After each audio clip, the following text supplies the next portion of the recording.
Hey, welcome back to the channel, and today I'm going to be diving into the art of repair. And this is for men that they're in a relationship. It could be your wife, it could be your partner, fiance, short-term relationship. It doesn't matter, but this is intended to guide you through the process that has been taught to me around how do we actually come back together in relationship after there's been some sort of a blowout or an argument for that matter. And the whole point is to avoid that kind of 2 to 3 day awkwardness that can happen when nobody really takes responsibility for what happened. And it's just tense, it's awkward, you feel like you are creeping around each other, you're like walking on eggshells. So I'm gonna let you into the process that has worked for me, just to give you an idea of who I am. My name's Ian and I'm a men's coach. I've been a part of various men's groups now for a number of years. I run my own men's group here in town. I have men's programs. I work one-on-one with guys all around how to really start embodying a more grounded, holistical, and just embodied lifestyle. And I've been with my wife now for 10 years. And yeah, this is like real life strategies and concepts that I've both picked up and learned in intimacy workshops, in working with different intimacy coaches, working with my coach one-on-one. So that's a bit of the background in which I'm coming at this video from. So without further ado, I'd love to get into some of these topics and start to dive into just how they've really made an impact in my life and how I can show you how to do it for yourself as well. So let's just dive right in. So I think a good starting place is talking about why is repair important.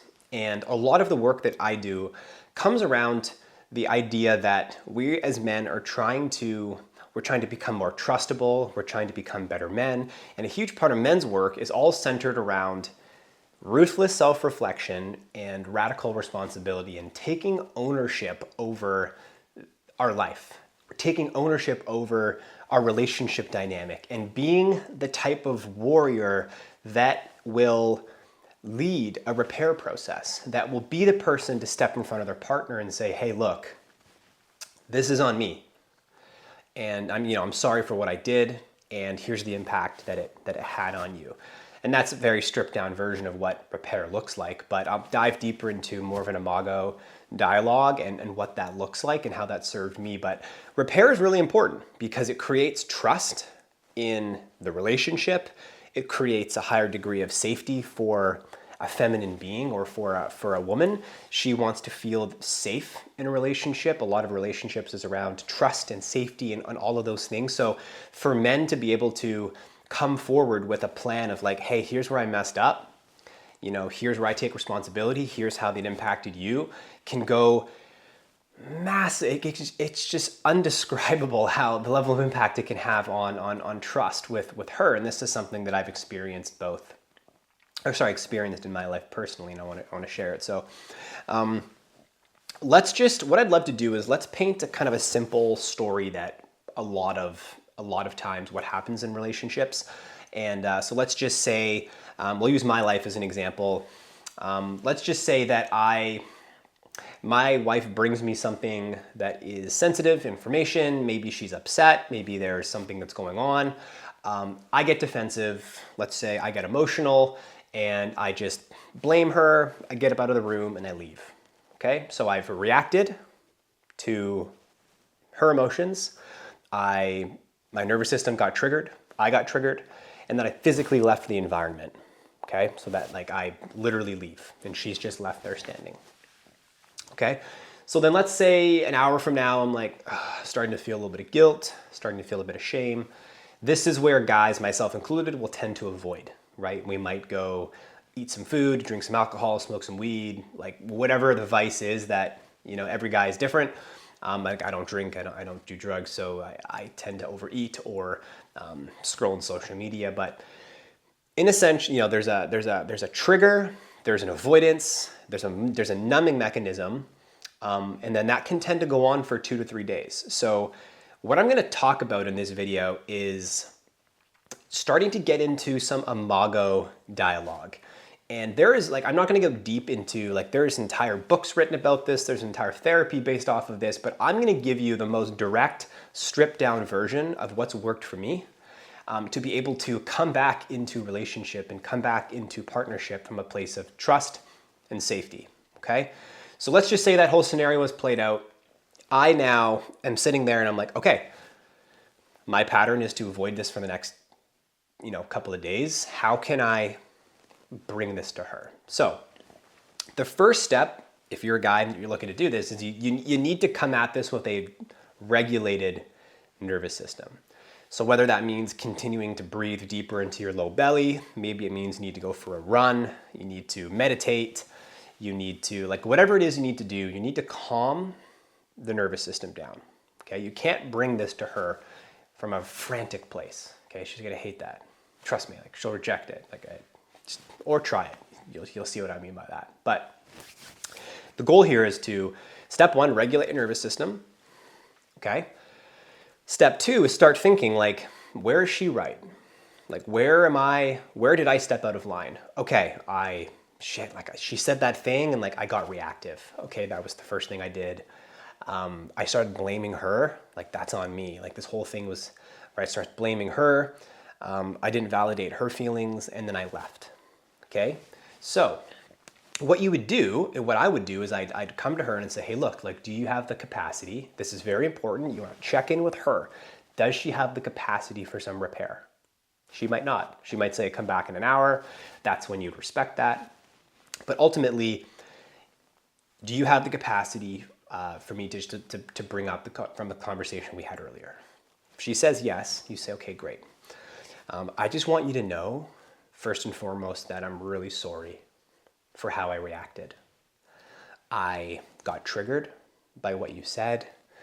I got really emotional. I was dysregulated. I noticed that I started blaming you, which is really not okay. And I left the room, right? And I realized that this impacts you huge, right? Like this made you feel like you weren't heard. This made you feel like you weren't validated, or that you're wrong. I can understand the impact that has on your nervous system and just your life. Like I totally get why you're pissed. I get why you're upset.